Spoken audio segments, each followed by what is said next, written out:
Newcastle düşdüyü vəziyyətdə hər halda xoş olmayan dövrünü yaşayır. Son oyunlarda demək olar ki, komanda böyük məğlubiyyətlər alır.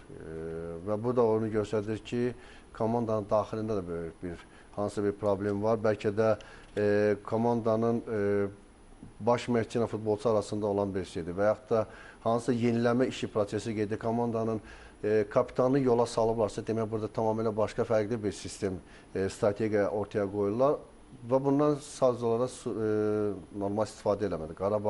Qarabağın hücum xətti, mən deyim ki, bəlkə də Avropada sayılan, seçilən artıq oyunculardan ibarət. Çünki fərdi ustalıqlar həddindən çox yüksəkdir. Qarabağda gedən futbolçular var, getmək istəyən futbolçular var. Bu da hansısa bir Qarabağda artıq demək olar ki, özünü daha böyük çempionatlarda oynamaq istəyən futbolçular var ki, hətta yerlilərlə bir yerdə əcnəbilərlə bir yerdə yerlilər də getmək istəyir. Nəriman Bəhlulu olsun, Andrades olsun, yəni yadınızdadsa bir neçə bundan qabaq Yanukoviç getmək istəyirdi. Yəni istər-istənməz artıq futbolçular daha böyük liqalarda oynamaq arzusundadırlar, daha böyük məvacib almaq arzusundadırlar. O baxımdan Qarabağda da bu problem artıq özünü yavaş-yavaş oyunlarda hiss olunur.